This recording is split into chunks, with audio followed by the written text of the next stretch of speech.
All right, welcome everyone. It's really a pleasure here to host our distinguished lecture series with Bill Daly today. So Bill Daly is a real computer architect. He's built chips in academia and in industry.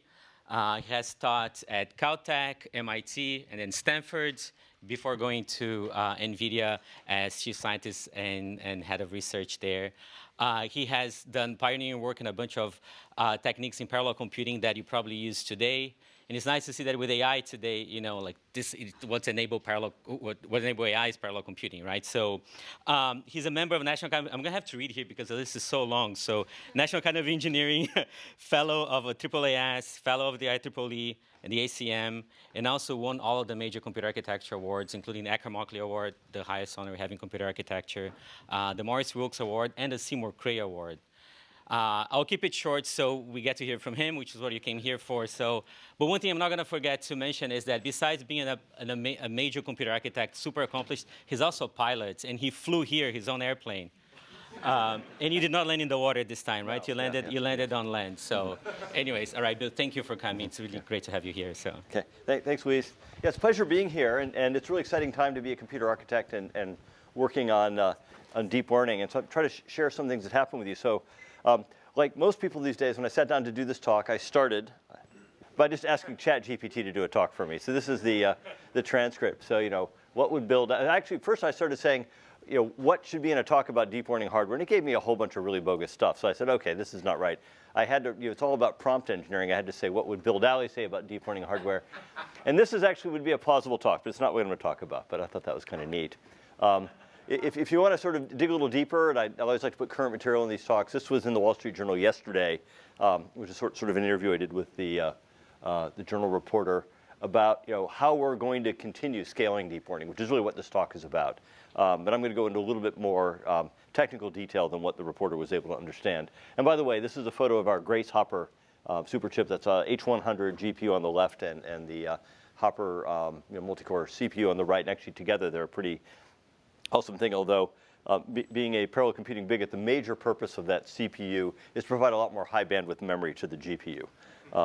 It's a good memory controller. So, you know, if we are playing with things, you know, like the large language models that everybody's using today, what I like to think is what they're really doing is that they're distilling data into value, which is really what we, you know, one of the major goals of computer science is to do this. We start typically with an enormous amount of data. People will typically train these models using everything they can scrape off the internet. 10 to the 12th tokens. A token is roughly equivalent to a word. You know, you usually wind up with the ratio 1.5 to 2 tokens per word when you run it through the tokenizer. And maybe a billion images. That's the kind of data set you have. And what you want to do is get value out of this. And value is, you know, being able to answer questions or being able to make a person more productive in their job. Helping a teacher, you know, give more personal attention to students by having a teacher's assistant. Helping a doctor make better diagnoses. Large language models are being used for all of these things. And so the way to think about it is, you know, much like a student, you have to sort of send your large language model to undergraduate school. And that's where you take this trillion token, and actually I did the slide some time ago. The big models are now being trained on 10 trillion tokens or more. You know, your trillion token data set, and you write a pretty big check for some GPU time on AWS. And by the way, that's the cost if you were to buy the GPUs. On AWS, they capitalize them such that if you rent them for 3 months, you've paid for them, but they won't give them to you. And you run a training job. And so now you have a trained model. And so this is sort of a large language model that's been to undergraduate school as a general, you know, liberal arts education about all of the tokens on the internet. But typically, that isn't what you want. You want a model that's specialized, you know, for medicine or specialized for teaching. And so you need to sort of send your model to graduate school. And in graduate school, you typically do a combination of things. One is you'll do what people will call pre-tuning it, which is just continuing the training process, but on special data. We have a model we use within NVIDIA that makes our hardware designers more productive. We call Chip NeMo. NeMo is our general large language model. And Chip NeMo has been pre-trained on 24 billion tokens that we basically scraped from the architecture documents, Verilog code, scripts, and everything that we've been using to design GPUs since the mid-1990s. And probably the most productive use of ChipNeMo is saving senior designer time, because the senior designers spend a lot of time answering questions from junior designers like, how does this texture unit work anyway? And they can ask that question to ChipNeMo and actually give them a pretty cogent answer because it's read all the architecture documents about the texture unit. So you go through that part with special data, but then you also, it's really important to make it something that people respond well to. So you like to fine tune it further by having it generate a couple responses to a query and then having humans grade those responses. By giving feedback from those human responses, you can wind up getting the model, producing responses that people like better. And the human in the human feedback reinforcement learning is hugely important to getting good quality out of this. And what's interesting is that while starting out and giving the model the liberal arts education is pretty expensive, people can fine tune, and I put 100K to 1 million here. That's probably really high. People have done very effective jobs fine tuning for a few $1,000s of GPU time. So now you have your specialized model, and now you get to where the rubber really meets the road. And in the long term, the bulk of computation for deep learning happens on the inference side. It's interesting, early on in these explorations, there's a lot of effort in training because people are experimenting a lot. But once they get the formula right, they'll retrain these models periodically.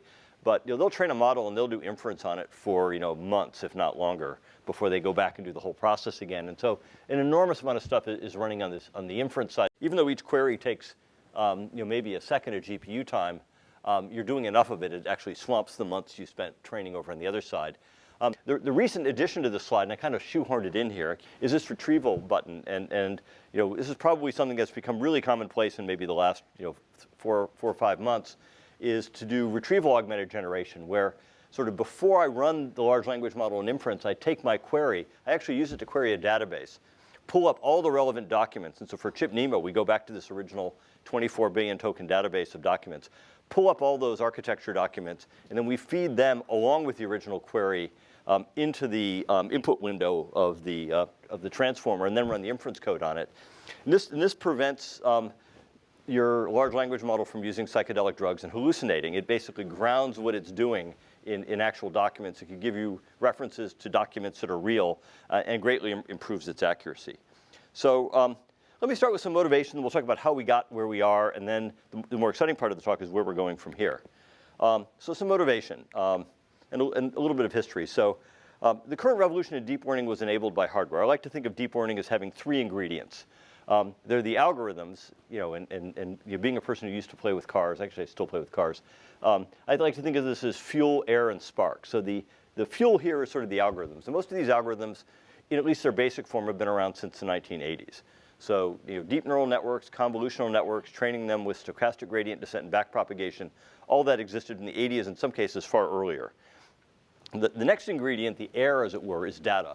And large labeled data sets, for unsupervised data, the data's been around forever. But for supervised data, large labeled data sets like Pascal and ImageNet have been around since the early 2000s. So, at least 10 years before the real spark ignited. But the spark that sort of ignited the fuel and air mixture here was enough computing to train a large enough model on a large enough amount of data in a reasonable amount of time. In this case, the original ImageNet data set was, I think it was in the order of 10 million images. The large enough model was AlexNet. And I'll show in a minute what the training demands of that were on the next slide. And the reasonable amount of time was 2 weeks. It took 2 weeks actually on a pair of Fermi generation GPUs to do that. Now, since then, progress in deep learning has been gated by how much compute power we have to apply to it. So if you think about what the training time of AlexNet was, it basically was 100th of a petaflop day. That is, if you had a petaflop machine, you'd spend 100th of a day on it. I guess that winds up being about a quarter of an hour, 15 minutes on a petaflop machine. And during this sort of ConvNet period from 2012 to 2016, we went up about 2 orders of magnitude. So we're up to about a petaflop day by the time we got to ResNet. Since we started on the large language models with BERT in 2018, we've been going up about an order of magnitude a year. GPT-4, my estimate, is up in the corner. OpenAI has not published the details of that model, but sort of scraping various rumors off the web. I estimated it being about a 10 to the 6th petaflop day, about 1 million petaflop days to train GPT-4 in 2023. And we are very hard pressed. This is an increase in 10 to the 8th in compute demand of the state-of-the-art deep learning models over about a decade. And we are very pressed to provide that. So what I'm going to talk about for the next phase of the talk is how we provided about 1,000-fold of this by increasing the performance of individual GPUs. And then the other 10 to the 6th-fold has come from scaling up the number of GPUs and the amount of time spent training. So let me give a little bit of history. So here is the curve I like to call Huang's law after our founder at NVIDIA, Jensen Huang, which is that on deep learning, our inference performance has basically been doubling every year for the last decade, starting with a performance of about 4. This is int8 tops on single chip inference in the Kepler generation and with 4,000 in the Hopper generation. So over 10 years, 1,000x increase in performance. If it was doubling every year, it'd be 1024. So how did we do this? And by the way, well, actually, I'll explain this in the next slide. The main gains are listed here sort of in order of their contribution. The biggest gain is by using smaller numbers. So when we started out with Kepler, Kepler basically wasn't designed for deep learning. It was designed for scientific computing, where we needed FP64, and graphics, where we needed FP32. And so people were doing inference, which you can get by with int8, in FP32. And so your numbers are 4 times as big, but the expensive arithmetic operations are the multiplies, and they scale quadratically with the number of bits. And so it was a 16x increase in cost, not a 4x for being 4 times as big. At ISCA, I think it was in 2017, Dave Patterson gave a talk about the Google TPU V1 and claimed that it was because it was so specialized that it was more efficient than NVIDIA GPUs, but it essentially the entire performance advantage, or I should say energy efficiency advantage of the TPU V1 can be attributed to it doing int8 operations and him comparing it, despite the fact he was doing this in 2017 when he could have compared it against Volta or even Turing. He was comparing it against Kepler, which was a 5-year earlier part in FP32. So it was all about that 16x. The next big gain came from doing complex instructions. And even, I'll have a slide in this where I'll go into a little bit more detail, but even with the very simplified pipeline of a GPU, where we don't do any branch prediction, we don't do any out-of-order execution, there's still the cost of executing an instruction is about a factor of 20 greater than the cost of the arithmetic in that instruction, especially at these lower precisions, it's worse. That's for FP16. And so to basically amortize that, you want to do a lot of work with one instruction. It turns out you don't want risk. You want complex instructions that do a lot of work to amortize the cost of that instruction.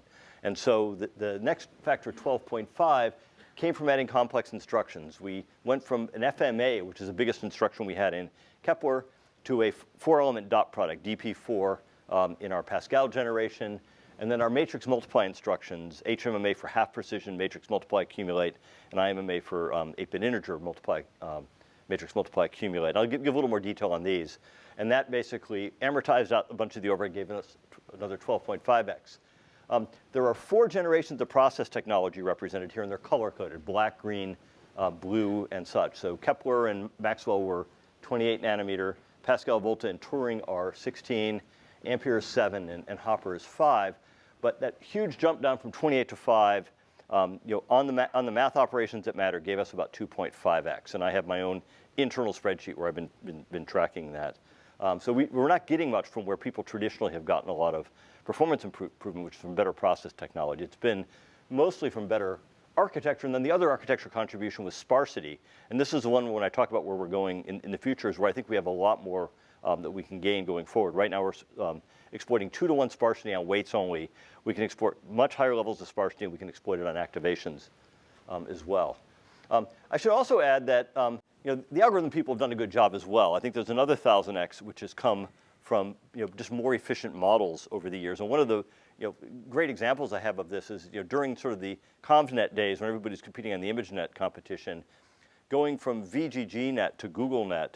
GoogleNet was just a much more efficient network. They got rid of the fully connected back end. They used separable convolutions and bypass and a lot of things that just made the network orders of magnitude more efficient. So they're able to get a big step up in performance without nearly as many increases in operations as they otherwise would need. So there's been a lot of models as well. So let me start by talking about complex instructions and why they're important. So like I said, even for a GPU, which has an extremely simple pipeline, the overhead factor is about 20. For a complex out-of-order CPU doing something like an FP16 operation, that overhead factor is more like 1,000, which is one reason why you don't want to be doing deep learning on CPUs, at least not unless you're doing it all with the MMX instructions. And so, you know, if all we're doing is fuse, multiply, add, so we're doing 2 arithmetic operations, and we have to amortize that out, all of our energy is going into overhead, kind of like a big corporation. If we instead can at least do 8 operations, so a dot product 4 is 8 operations. It's 4 multiplies, and then you sum that together and into another element. So 4 multiplies, 4 adds. Our energy, the payload energy is now up to 6. The overhead energy is the same, so it's only a 5x overhead. We're getting better, but we're still spending more energy on overhead than on operations. In Volta, we introduced what the marketing people call tensor cores. What it really is an instruction that does matrix multiply. HMMA is half precision matrix multiply accumulator. It takes 2 FP16 4x4 matrices, does a matrix multiply, so you go across the rows and columns, and every element hits every other one. So it's an n-cubed operation. So it's 4 times 4 times 4, 64 multiplies. You have to add all those up, and then you add it into an FP32 4x4 matrix. So it's 128 operations. The total energy of the operations is 110. I think I lost a projector. And so the overhead now is only 22%. And in Turing, we introduced the integer version of that, IMMA, which takes 2 8x8 int8 matrices, multiplies them and sums it up. And actually in Hopper, we have the quarter precision matrix multiply accumulator. It does FP8.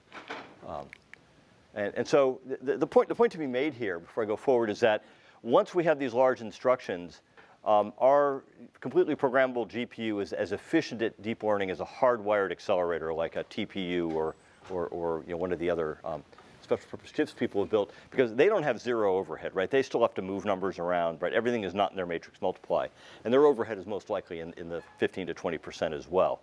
So at this point in time, we're as efficient as a dedicated accelerator. We have all the advantages of a programmable engine with a very mature programming system behind it and a set of libraries that has been built up over decades. And that's energy overhead, right? So there's also area overhead underneath. That's right, yeah.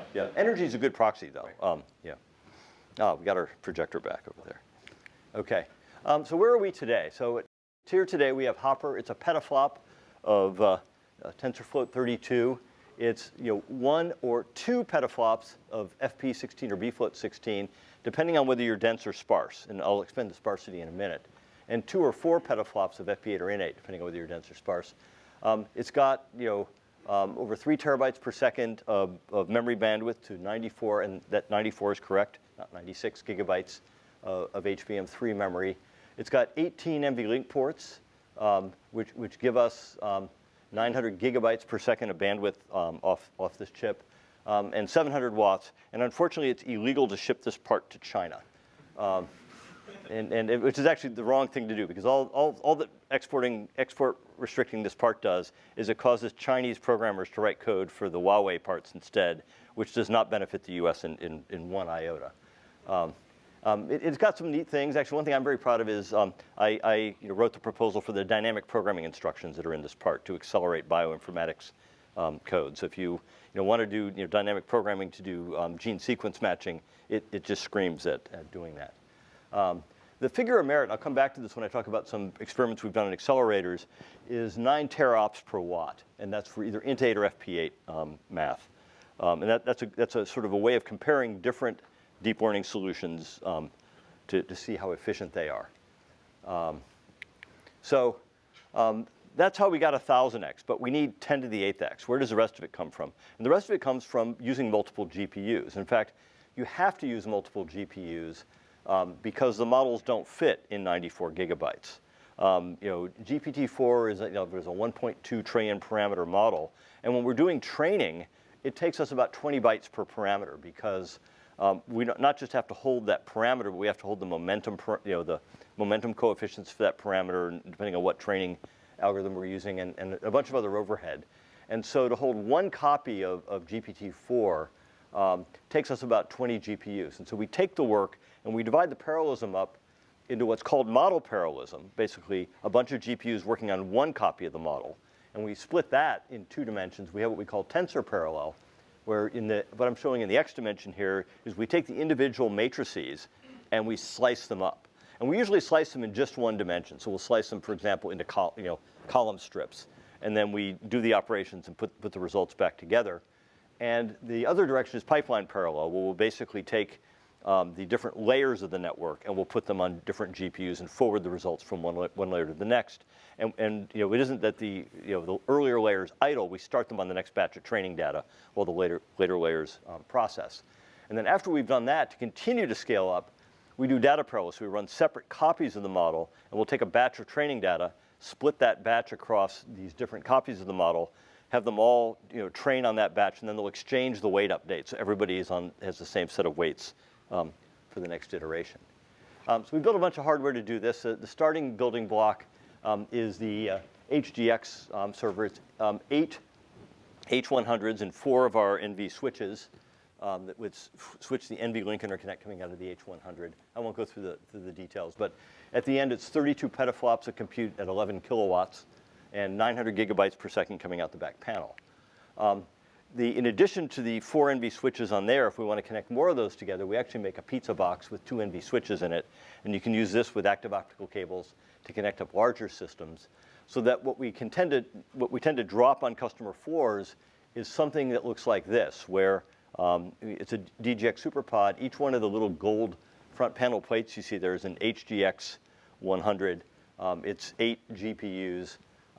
We can connect a bunch of those together with NVLink, or at some point in time, we split that network and start going with InfiniBand. Those are InfiniBand quantum switches in the middle there, and cable this all together. And what's nice about this are a couple things. First of all the software is pre-configured. So if you buy one of these from NVIDIA, get this thing on your floor, connect it up to all the power, plug all the active optical cables together, you turn it on, you can be training deep learning models in an hour.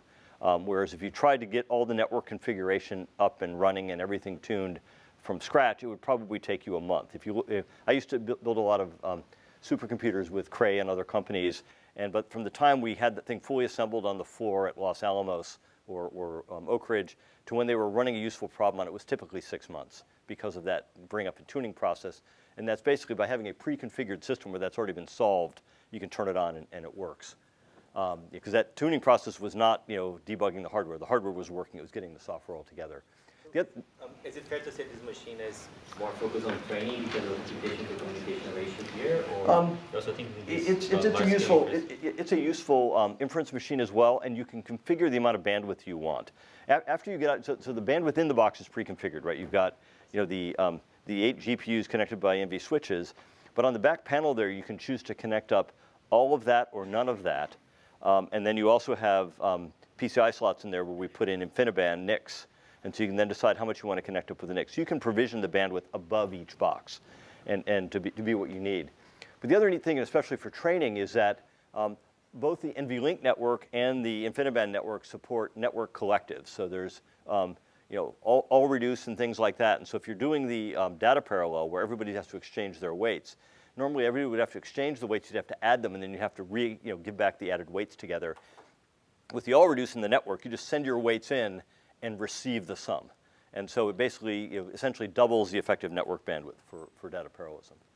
So let's talk about software a little bit. This slide is really dim. What I like to say sometimes about deep learning is that anybody can build a matrix multiplier, but software makes it useful.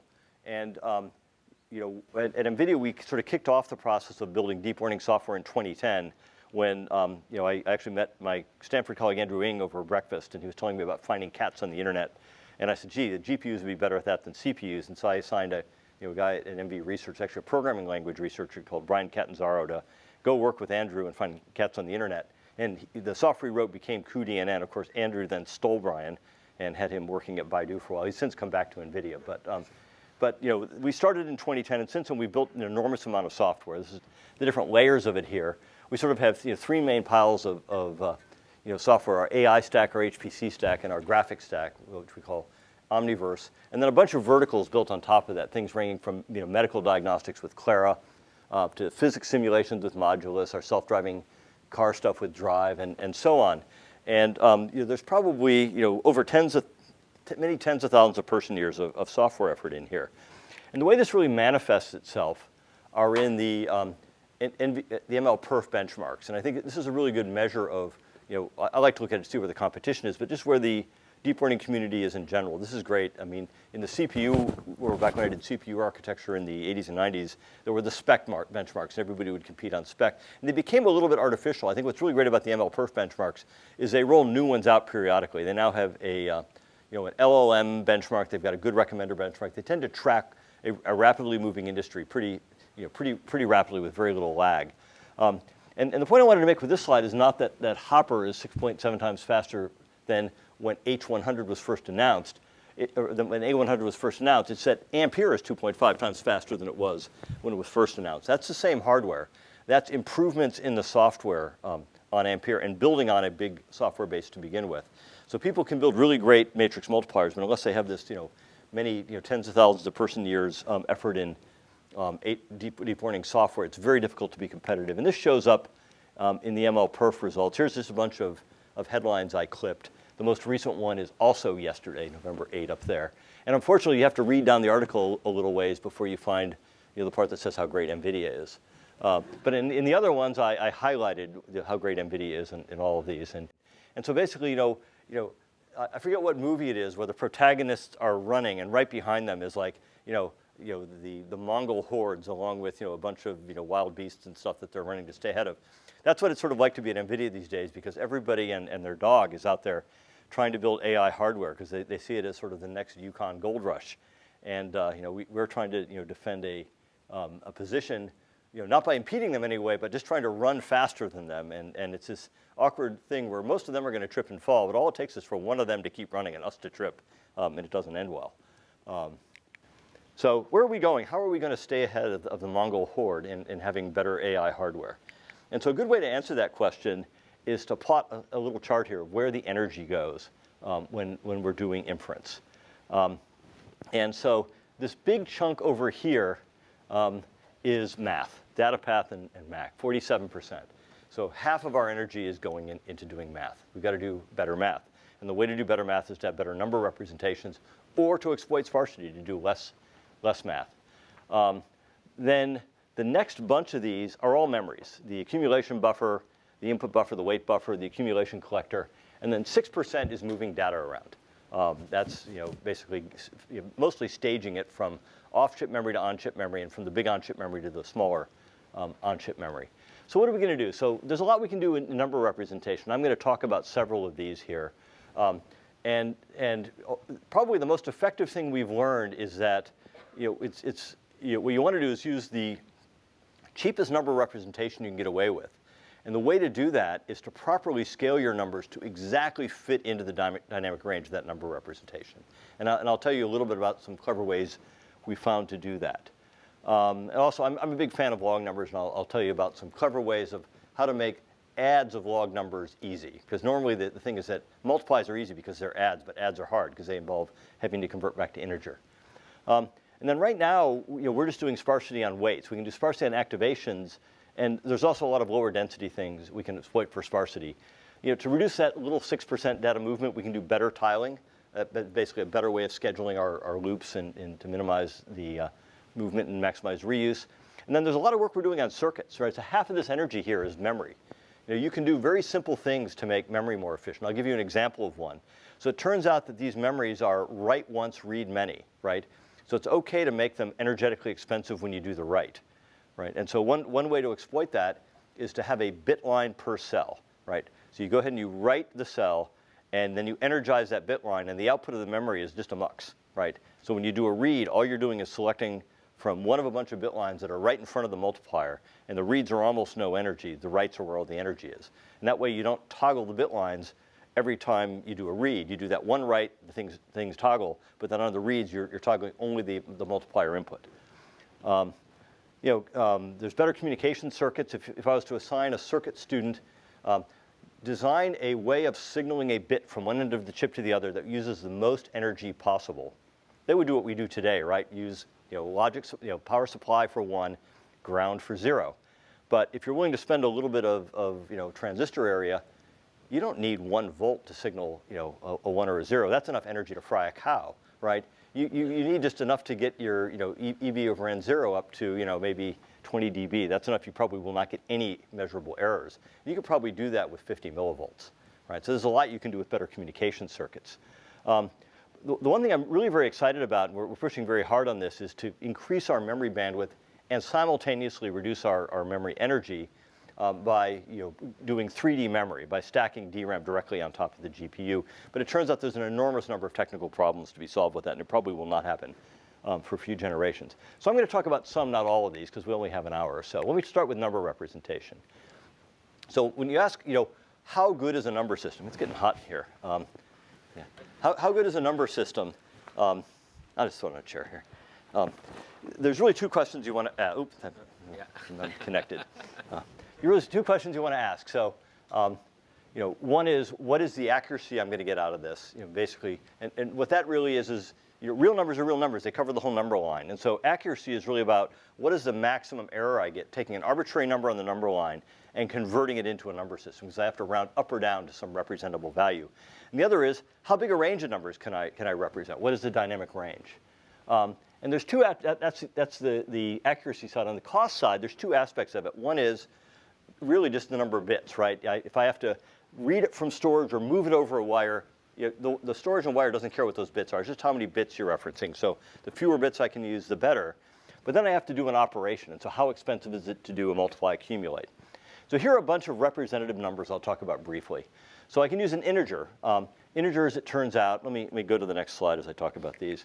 Integers, it turns out, have really awful accuracy. And that's because their error is independent of value, right? So it's a half an LSB, regardless of whether I'm dealing with a small number or a big number. And I've got a graph that will illustrate this on the next slide. And so their worst case error is 33%, right? It's the difference between 1.5 and 1, because they have to round that 1.5 up to 2 or down to 1. So it's a half out of that 1.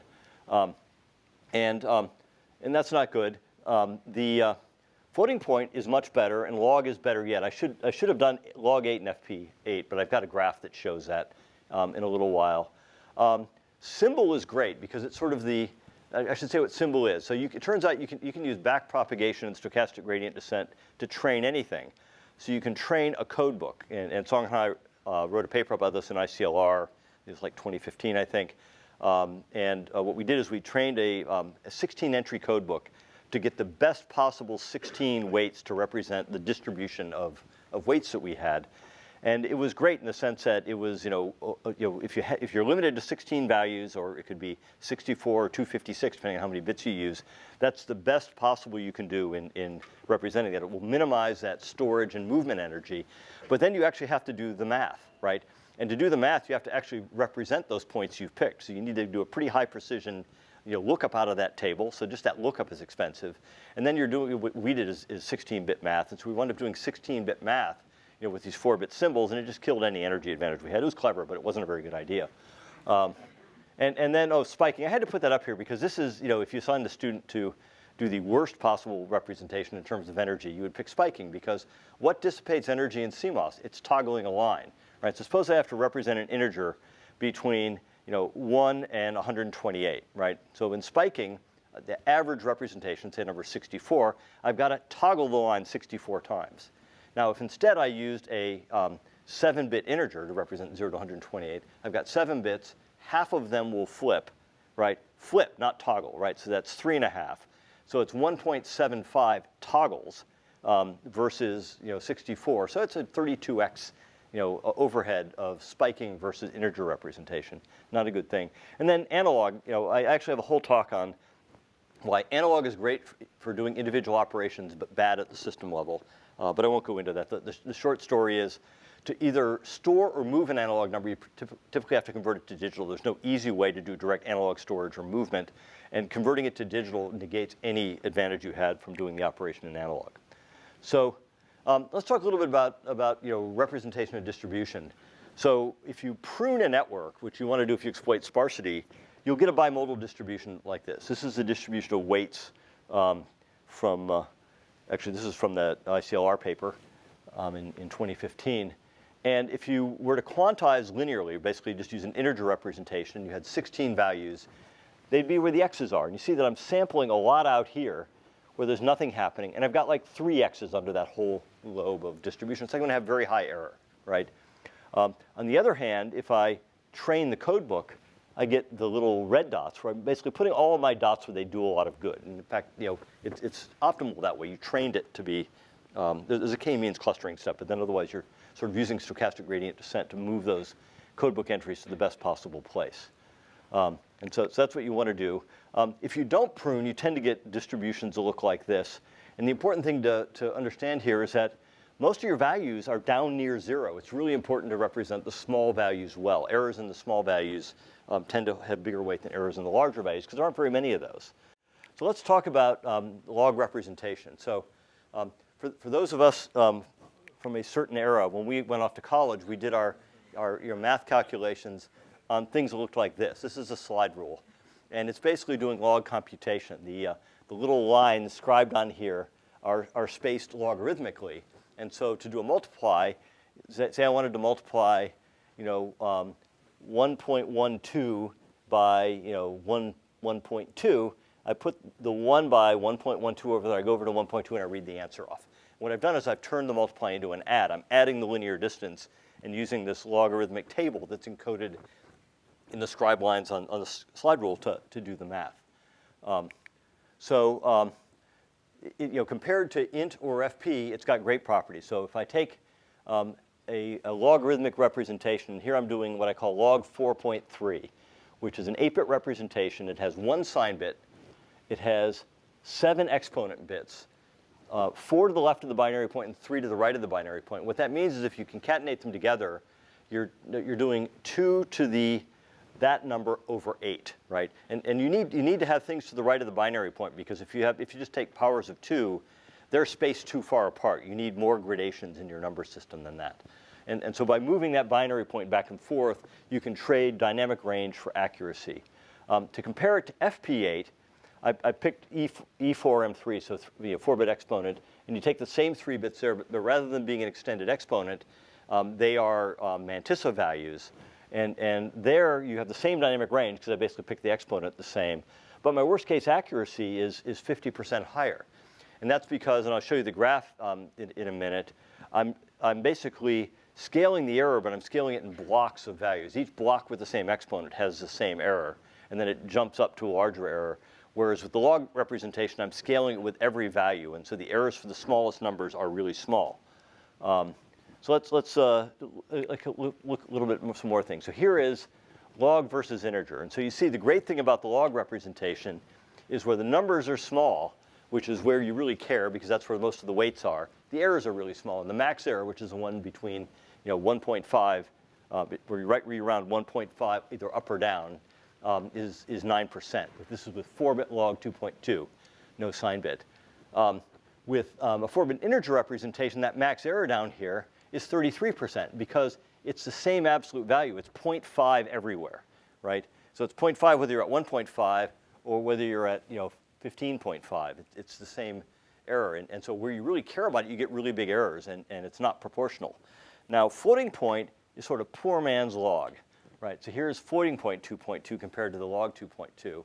And the error is like half again as much, right? So it went from 9 to 13. And that's because down here, you've got the same step size for the first 4 steps, right? And then the same step size for the next 4, whereas you're increasing the step size in every element with logs. So you wind up with a smaller error where it really matters with the smallest values. So what are some properties of the log number system? So multiplies are cheap. You just do an add. That's actually way cheaper than doing a multiply in integer or floating point because there you actually have to do a multiply, which is a quadratic cost operation, and add is a linear cost operation, linear in the number of bits. But the problem is that adds are hard because normally to do an add in the logarithmic number system, we have to do is do a lookup. So I should say it depends on converting the green area here, the EI and the EF are different. The EI is just a shift, right? You take that exponent, it tells you how far to shift it. But the EF is a lookup. You have to look up one of 8 values, which are 2 to the 2 to the 0 is easy, right? That's 1, right? But then 2 to the 1/8, 2 to the 1/4, 2 to the 3/8, 2 to the 1/2, and so on. And you have to look up the binary representations of those and represent them to enough bits to hold accuracy. Then shift them by the amount of EI, and then do the add. And if you were to do that for every add, it would be a really expensive operation. But think about what you're doing in a deep learning system. You're typically doing a whole bunch of multiplies and adding the results all up to compute a new activation. In fact, often tens of thousands of multiplies, and then adding them all up. So here's a figure from a particular US patent application. The number is down there. And what it shows is how to do this inexpensively. And the way you do it is you factor out that table lookup to the outside of that 10,000 elements. So suppose I have 10,000 elements to add up, and I have that EI and EF for every one of them. So what I do is I sort them based on EF, right? Which 2 to the 1/8 or 2/8 or 3/8 or 4 do I need to multiply at the end? And I take all of those and I just add the integer part together, which is easy. So I take the remainder components, those are the EF parts, and I pick in the sorting unit which of the, say it's 3 bits, which of the 8 outputs I route the quotient components to. And in a typical application, it's not 1 per cycle. It's like 8 or 16 per cycle that are coming in here. And then I route that sign and EI, and I take the sign bit and I shift it by the quotient. And then I sum those accumulators up. And by the way, it's a one-hot sum that you can exploit for energy, because you're only flipping 1 bit. You can exploit that for some energy efficiency if you're clever. And I sum those all up until I'm done with this whole tensor, right? 10,000 adds done. On average, about 1,000 in each of these bins. And then I do one lookup. In fact, it's not a lookup, it's hardwired. I have that constant hardwired into here. I do a final multiply by that hardwired number, take that partial sum out, add them up. And now I have the value in integer form. And there's a very simple way of converting it back to the log form. So that's a log number system. We now talk about how to optimally clip your numbers. And this is really about how to pick the right dynamic range. So whatever representation you use, whether it's integer or it's log or it's floating point, the critical operation is deciding how to center your representable range on the bunch of numbers you actually have to represent, the distribution. So let me look at 2 possible ways of doing this. So on the left here is what most people are doing today, where you basically scan over. Let's say I have a bunch of weights or activations. I scan over my weights of activations, and I can do this over different granularities, and that's actually something I'll talk about later. It's typically done per layer. So I'll take a layer of my network, scan all the weights, say, here's my minimum weight, minus 0.8, and here's my maximum weight, 0.8. I'm going to scale my representable range of numbers. In this case, it's an integer representation because it's evenly spaced, so that I can exactly represent the largest value and the smallest value. And what you do there is you have no clipping noise. I'm not generating any noise by saturating down larger numbers than I can represent. But I have a really large quantization noise. The space between these red bars is really big. On the other hand, I could choose to clip. I could choose to say, rather than represent 0.8, I'm going to make my largest representable number 0.2. That means any number out here, I've got to saturate down to 0.2. And that will introduce clipping noise, reducing the value of that number. But my quantization noise is much smaller. And so we were actually beating this around during a meeting one day, and I asked an interesting question, which I didn't think was answerable, which is, is there a way of figuring out what the right place is to set this clipping factor to get the minimum mean squared error, which isn't exactly what you want, but it's a good proxy, and it's something that you can state. What you really want is the minimum error in the neural network, but that's a much harder thing to do. So one of our recent employees came back like an hour later with this integral. He says, yeah, you just solved this integral. And I go, what? Did he ask GPT-4 or no? No, this was before GPT-4. He actually did the math. I mean, it was pretty impressive. And so it turns out solving that integral is hard. And you actually probably don't want to do it for especially for activations, which change every time. But there's this iterative equation which approximates the integral, which he came back with like a day later. And if you do like 2 or 3 iterations of that, it gives you a really good approximation of the integral. It gives you this upper and lower clipping points. And intuitively what's going on, so let's look at say this one because it's within reach. This is a particular layer number 13 of this network we're looking at. And say I'm using 4 bits. If my clipping scalar is out here, it means I'm doing no clipping, right? I'm representing all the way out to 4.2 or whatever, which is the largest value that can be represented. And so as I start to clip, my noise goes down because I'm reducing the quantization noise a lot, and I'm actually not introducing very much clipping noise because there are almost no weights out there, until I move down to this point about here, where and I've clipped a lot. I've clipped from 4.2 down to like 1.2, and at that point, actually maybe 1.1. At that point in time, I hit a minimum. And if I go any lower than that, the clipping noise starts to be large enough that it actually starts to make the overall mean squared error go up.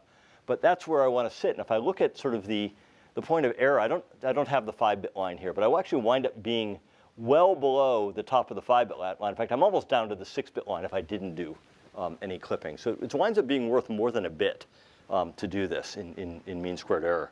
So it's a huge thing not to scale where you think you're doing, but to actually do optimal scaling, to scale to minimize the mean squared error. No serious question on that. I'm not going to ask what GPT-4, but so this assumes a pre-trained network that you go clip it and you do. If you had training the loop, you actually assume a certain number of representation during training. Doesn't this answer change a lot? That's a really good question. I don't know. I don't know whether it would or not. It would be nice to sort of train the clipping factor. Well, you get the simplest one possible. Like, there's a lot of cleverness here. Yeah, no. It's sort of, I think, and I'm glad you said that because I hadn't thought about this before. But I think you could train the clipping factor, just backprop into the clipping factor, and then the rest of the weights would adapt to the clipping factor if you did this. So we're doing this post-training, and we're not retraining with the clip, which even there we could do, and it would probably do better. Well, I guess more generally, like, could you pick the simplest number representation that has whatever reasonable dynamic range possible, and whatever crazy properties you have in the distribution, and assume that's the only math you have.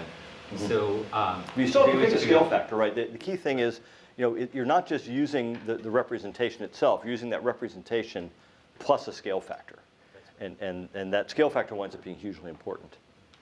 And so let me talk a little bit more about scaling. Scaling is probably the biggest message of this talk.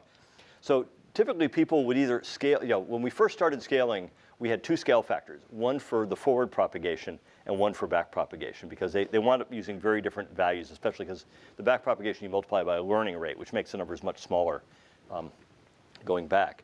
And then we started doing it layer by layer. And then of course, if you do something, and it makes things better, then you ask, can I do that again? So we went to smaller granularity, it made it better. So we said, what if we scaled not by layer, but by vector? And vector here means like 16 or 32 or 64 elements. And so now we have a really tight distribution of every vector, and we can scale that and just get tremendously better results. It winds up being worth a couple more bits of precision. So the way to think about it is, out of you're sort of typically doing, say, it's a ConvNet the way it's shown here. I have height by width by channel, H, W, and C, and I'm convolving that by R by S. That's the size of the convolution. But I'm doing a dot product in the channel dimension by the weights of these channels. And if I take that element, that vector element that's, say, 32 long in the channel dimension, and I dot product it with that, I can scale that 32 element vector independently of the rest of the tensor. And to do this, I wind up having to add this little unit to my MAC unit, where on the output, after doing all the weights times activations, to convert it back to the pre-scaled numbers, I have to multiply by 2 scale factors, one for the weight and one for the activation, SW and SA. So here's sort of graphically the way to think about it is, the big blue blob here is the distribution of the whole layer. The little range of the lines here is the range of my vector. And so basically now I'm scaling to a smaller vector. And if I actually optimally clip to the smaller vector, I can do better yet. And so this one winds up doing really well. And I'll give some results for an accelerator we built doing this stuff in a minute. But let me talk about sparsity a bit. So this is a figure from a paper that Song and I had in NeurIPS, then called NIPS, in 2015, where what we showed is you could take a neural network, and this shows sort of a multi-layer perceptron, and lop out a bunch of the weights, retrain it with a mask that held those weights out, and we basically got the same accuracy. In fact, for multi-layer perceptrons, we could knock 90% of the weights out and get the same accuracy. For ConvNets, the number is typically more like 30. You can knock out 60 to 70% of the weights, leaving density of 30 to 40%, and still have the same accuracy. So we thought this was great. We actually did a little test chip called the Efficient Inference Engine to show that we could actually implement this, and it was efficient. But it was efficient compared to a scalar engine. We could show that we had dedicated hardware to walk the CSR structure. That would make it easy for us to do sparse computations at like 50% density efficiently. Because remember, one of the reviewers of the original paper said, oh, this is of academic curiosity only, because everybody knows that if you use the sparse matrix package, your matrix has to be like no more than 0.1% dense, or it's faster to just run it dense. And if you do it all in software, that's true. But we basically had separate memory arrays to store the CSR pointers. We had special hardware to walk those memory arrays. And so we could, with almost no overhead, do the sparse computation. The problem is nobody wants to do a scalar computation, right? We have to compare against the current best accelerators we build have parallel vector units. So there's basically 16 parallel units that do 16 long vectors simultaneously. So they're doing 256 max per cycle. And you have to make that work efficiently sparsely. And that has been a problem that I have spent a lot of time since 2015 banging my head against the wall. And I keep coming up with ideas that I think are good ideas. And they look really good until we actually synthesize the logic for them. And then what I find out is that, gee, if I'm trying to do a dot product of two sparse things together, and I'm doing a last-minute computation to split the multiplexers to pick the non-zero ones out and feed them into the MAC units, I generate enormous amounts of glitching because the multiplexers are on the fly trying to figure out which numbers are zero, and they keep selecting this number and saying, nope, that one's non-zero here, but on the other side it's zero. So let's slide down the vector a little further, and it winds up like toggling the math unit 5 times for every computation and killing our energy. So we've been looking at ways of eliminating glitches as well, because that wound up being the killer of a lot of these sparse things. The one thing that worked, and it's in Ampere and Hopper, is this what we call structured sparsity. So it turns out what makes sparsity hard is that it's irregular. And when things are irregular, you spend a lot of energy on bookkeeping and shuffling numbers to get them in the right place. So the answer is don't make it irregular.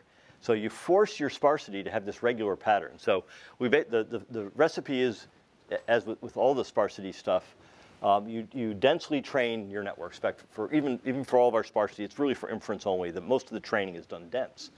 But then after you've trained the network, you find the lowest weights and you lop those away. But we're going to lop those away in a structured way here, where we insist that no more than 2 out of every 4 be non-zero.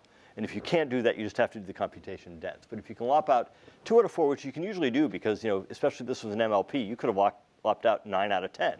So 2 out of 4 ought to be easy.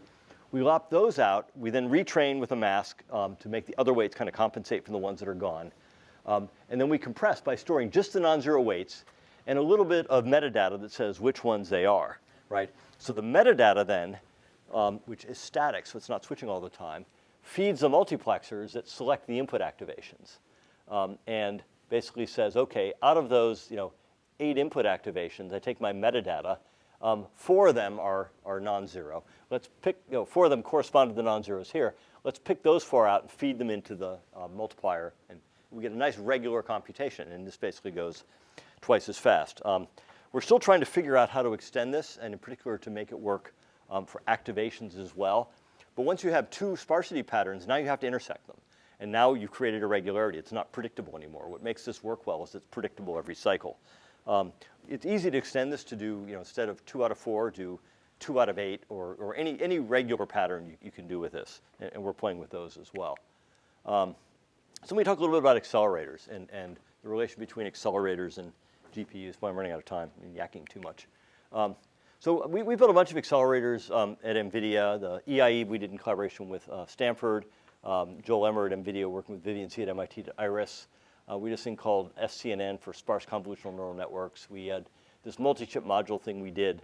And how do these accelerators get their performance? Well, there are really sort of five ways that they do this. The first is special data types and operators. And this is what we get out of the GPU as well, right? We specialize the data type. In Hopper, it's FP8. And we specialize the operation with a QMMA doing that FP8, 8x8 matrix multiply. And basically doing one cycle what would take tens or hundreds of cycles to do separately, right? So that QMMA and the IMMA both are doing 1,024 operations in essentially, it's not one cycle, but with one instruction issue. The next is massive parallelism. So we want 1,000x stuff. We just want to get a lot of things operating in parallel. Probably one of the most important things about building an accelerator is having an optimized memory. Main memory accesses are so expensive. If you have to go out to memory to do anything, you're dead, right? You're not going to scale. You're not going to get any performance increase. We haven't really seen this with deep learning because deep learning has lots of hierarchical reuse. You can use small scratch pads and get really good reuse out of them. When we did a bioinformatics accelerator, which actually led to the dynamic programming instructions in Hopper, we first took the The bioinformatics algorithm, everybody's using Minimap, and we asked, if we just specialized hardware for this algorithm, what kind of a speed up could we get? And the answer was like 4x, which we're about to quit and move on to something else when we said, well, what if we redid the algorithm? This gets down to the bottom line here of algorithm architecture co-design. So it turns out the bioinformaticists had assumed dynamic programming was expensive. So they spent an enormous amount of time on the sort of seeding stage, trying to find good candidates to feed into the alignment stage. And it turns out we had flipped that upside down. We made alignment really cheap because we had an alignment engine that was 150,000 times more efficient than doing it on a CPU. And seeding was really expensive because it required main memory access. So we flipped it around and did a really cheap seeding stage, which had lots of false positives feeding into the alignment stage, which we didn't care about because the alignment was blindingly fast and it could basically filter itself, and wound up getting about a 4,000 times overall speed up.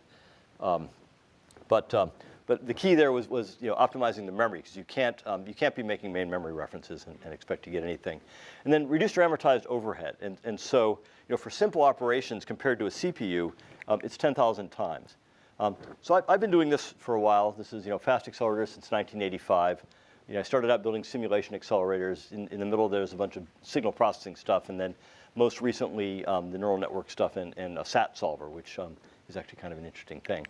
But anyway, I wanted to drive home the point about amortizing out overhead. So this is data from a paper on a simple ARM out-of-order core. But it's one of the more simple ones. I forget which. It's an A something, and I thought I wrote it down on here. But compared to the more aggressive cores we have today, like the Neoverse cores we have in our Grace chip, this is a very efficient CPU. But even so, the cost of doing, it's an ARM A15, there it is, okay. The cost of doing a CPU instruction, even if that instruction is a no-op, fetching the instruction, decoding it, doing the branch table lookups, doing the out-of-order stuff in the register file, is 250 picojoules to do nothing. To do a 16-bit integer add is 32 femtojoules. So it's approximately 99.99% overhead. So it's I think the FDA would say it's all overhead, right? They allow you at some point in time to just round up. So was it some brand of soap says 99.97% pure. Okay, and so it's important you sort of keep in track the cost of operations to do this. and this is one. What you see here is that for the multiplies, this is scaling quadratically. A 32-bit multiply is not 4 times as expensive as the 8-bit multiply. It's 8 times as expensive. 16 times as expensive. The floating point is a little bit more complex, but it's roughly the same. It's got this weird normalization stage. And you see that reading things out of memory is more expensive than all that stuff. Even than the 32-bit multiply, reading a relatively small 8K byte memory is more costly. And as you go further away, reading the memory gets even worse. I like to just use this sort of order of magnitude thing, where if I read a local 8K byte memory, it's 5 picojoules per word, right? If I have to go across the chip and read basically a memory that's hundreds of megabytes, it's 50 picojoules per word. But the memory part of that is still 5, right? You build big memories out of small memory arrays. And so we basically have one memory array size we tend to use for everything, because you're only allowed to have so many bit cells on a bit line and so many cells on a word line. So that's your basic array size. Anything above that, you put multiple arrays down. So the other 45 picojoules is communication energy. It's getting the address over to that memory array, getting the data back. And then if you go off chip, it's way worse. LPDDR, which is about the most energy efficient DRAM you can get. It's actually quite comparable to HBM these days. It's about, I'm trying to remember, about 5 picojoules per bit. Reading the 32-bit word, which is what this is for, is 640 picojoules. So let me talk about the most recent accelerator project we did. So we started with a program, actually, that searches the design space for accelerators. So we basically give it our target neural network, and we say, what is the best accelerator for accelerating this neural network? And it searches a bunch of parameters, how many processing elements to have. We have this vector MAC. We have a bunch of lanes of vector MAC. So it's a two-dimensional thing of so many vectors and so many vector elements and so many lanes, how big the different buffers are going to be. So it's searching a limited design space. We have sort of a stylized thing, but it's varying all the parameters. It can actually put multiple levels into the scratchpad hierarchy that we stage through. And the paper in ICCAD, we came out, we wound up doing on the order of 20 teraops per watt for 8-bit operations, which you realize, and this was a generation behind Hopper in technology. This was done, I think, in 12 nanometers, and Hopper is in 5. Actually, so it's 2 generations back. But we're still doing twice as well because we've optimized a bunch of things, and we can apply those to Hopper as well. More recently, we had a paper in JSSC this year, and it was from the VLSI Circuit Symposium last year, where we did this thing called magnetic BERT. So we did 2 things. We wanted to apply it to LLMs, since that's sort of the hot thing these days, and not ConvNets, which Magnet was really optimized for. And the other thing is we wanted to apply all of our learnings about optimal clipping and vector level scaling. So it had support for that vector level scaling. We put in that extra, 2 sets of multipliers to multiply the activation and weight scale factors. We did it on a 32-element vector basis. And it let us run a special, what we call VSQuant int 4, and get BERT and BERT large to run with no loss of accuracy. And so we're able to do inference at 4-bit quantization by doing optimum scaling. And the really important number on this in this chart, I won't belabor it, is this 95.6 teraops per watt. So we're nearly 100 teraops per watt, about 10 times better than Hopper in efficiency. And this is in the same process. We actually, the way we do these prototypes, by the way, at NVIDIA is we wait until somebody is sending one of these big 800 square millimeter chips out. And we say, OK, you've got 800 square millimeters. Clearly, there's a corner where we could borrow a millimeter from you. It's kind of like sitting out there with your cup. Can I have a millimeter, please? And so they always do, right? And so we wind up sort of bootstrapping one of these experiments on one of the big GPUs. Or in this case, I believe it was the Hopper switch chip. And came back. These are the data from the lab. Worked great. We're able to run BERT on it and get great results. And so I think this is sort of a prototype of what we hope to put in some future GPUs, and shows that we have sort of another factor of 10 beyond where we are with Hopper to go. So let me wrap up here and sort of sum up a couple points, and I can take some Q&A. So deep learning was enabled by hardware and is being gated by hardware. The algorithms and the data were there for years before. Think of that as a fuel-air mixture before the spark of GPUs, which had enough energy, had enough horsepower to train a large enough model and a large enough data set in a reasonable amount of time. Since then, we've had a 10 to the 8th fold increase in the demand for training in petaflop days, from 10 to the minus 2 for AlexNet to 10 to the 6th for GPT-4. And we've had to increase our GPU performance to account for that. We've gotten 1,000x in the last 10 years out of the GPUs. And the remainder of that, the remaining 10 to the 6th has come from scaling up in both time and number of GPUs. People today use clusters approaching 100,000 GPUs to train these big models.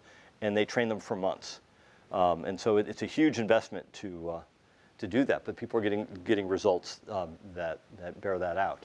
Where are we going from here? So, I told you about some of this, and I didn't say much about sparsity because we don't have a good answer for sparsity yet. But I still think the biggest gains to come are going to be figuring out how to do better than just the 2-to-1 we're getting out of sparsity today. But there's a lot to be done in numbers. I talked about logarithmic numbers. They're just are fundamentally better than integers or floats. Floats do come close, but logarithmic numbers typically have a worst case error, which is kind of 33% less than the worst case error of an FP, because every step is scaled, they're not in blocks. Optimal clipping is a huge gain. You need to think very carefully about how to choose your scale factors. And I don't know if minimum mean squared error is actually the right metric, but it's one that's easy to quantify and easy to apply, and we get good results with it. If you do scale, you need to pick the granularity of scaling. It doesn't cost you very much to throw a scale factor out there every 32 or 64 elements, and then you get to scale a much smaller group of numbers. You can keep that range much tighter and get much lower error. And then we built a bunch of accelerators kind of to test a bunch of these ideas out. I shared 2 of them with you, Magnet and Magnetic BERT. Magnetic BERT is neat. It's nearly 100 teraops per watt on BERT and BERT large with negligible accuracy. And it was really kind of a proving ground for us to show the vector scaling and the optimum clipping techniques. It's really nice to do this algorithm hardware co-design. We're really working hard to try to figure out how. It's always a little bit of an effort. You build an accelerator, it does one thing. How do I now translate this into instructions in a future generation GPU? So with that, I'll leave you with a photo of the place where I live. And it actually, it's not all white right now, but it was like white below 7,500 feet when I left. So.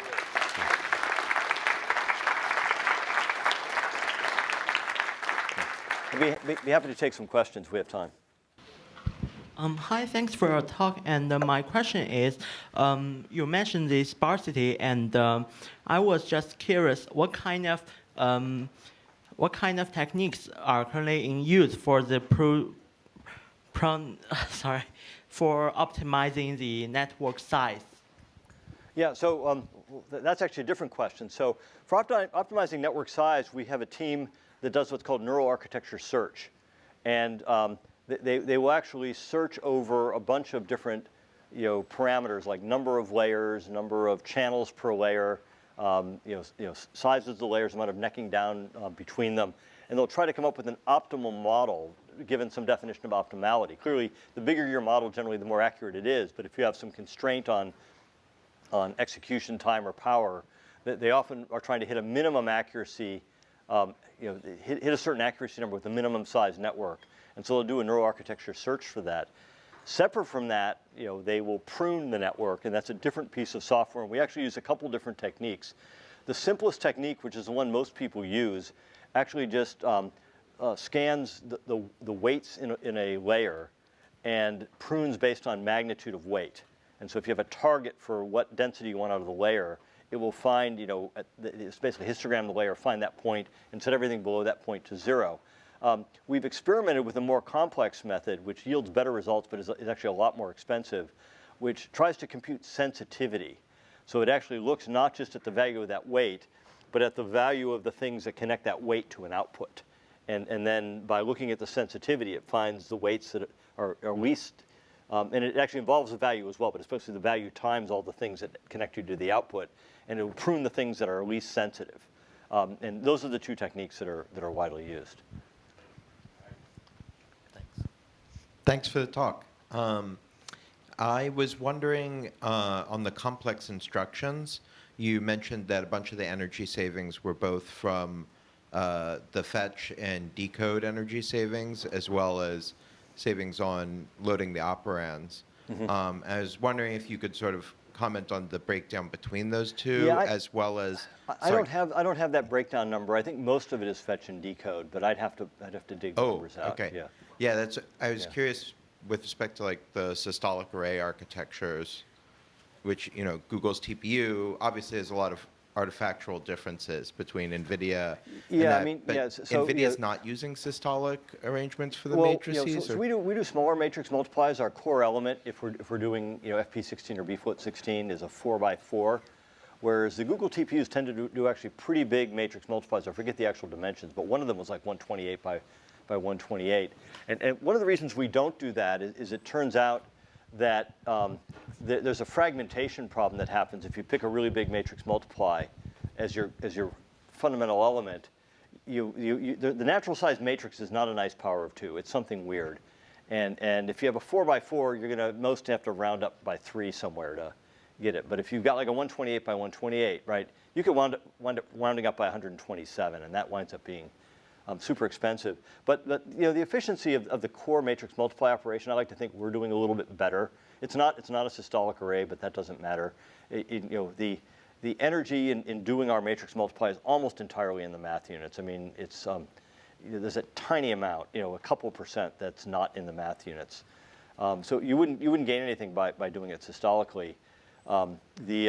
The question is, what is the energy cost to feed the matrix multiply? And we may have a little bit more because we have the smaller matrix multiply. So we actually fetch that out of our register files. We feed the matrix multipliers from the register files. We're doing a register fetch of all of those operands, the 264, the two 4x4 matrices. Each time we do a 4x4, and then we get the result, and then we do the next 4x4, and so on when we're doing a larger matrix. So we may have a little bit more shuffling overhead because we're doing it in a smaller grain, but even then, I think it's in the noise. It's in like the 10% range. And Google still they still have to move data, right? They've got to get it from wherever it is to the inputs of that systolic array. And I would be really surprised if that was less than 10% for them. And they also have control overhead, right? They have some little microcontroller just telling it, okay, matrix multiply now, and that's not 0 either. We have one last one here. Yeah. Thank you for the talk. I wanted to jump back real quick to when you talked about training a model and then looking at the distribution of the numbers and weights, and then doing clipping on those numbers. Maybe I missed it, but I wasn't quite sure if it was a change in hardware that allowed you to do the clippings, or a software, or perhaps like a programmable hardware like an FPGA. So like where on the stack No, did no, that it's occur? almost entirely software. So we already had the ability to have scale factors, right? And so the scale factors let us scale our numbers to fit the dynamic range that our number system represents. And the conventional approach was to choose the scale factor so you could represent the largest and the smaller number, right? By clipping, you just pick a larger scale factor. You basically are multiplying each number by a larger amount. And then when you convert it to the lower precision, some of the numbers get clipped. They basically get, we use saturating arithmetic, so they get saturated to the largest representable value, right? So this is almost entirely a software technique. Yeah. The only hardware, and we needed it anyway, because if you do scaling, you've got to have that little multiplier up on the right that says SW times SA. It takes the two scale factors, multiplies them, rounds them, and then that second multiplier. So those two multipliers have to be added in there anytime you do scaling. But once you've done scaling, you can choose to do it with clipping or without clipping and at any granularity you want. You just have to pay for the representation of the additional scale factors if you do it at a smaller granularity. Thank you. Yeah. All right, let's thank Bill one more time.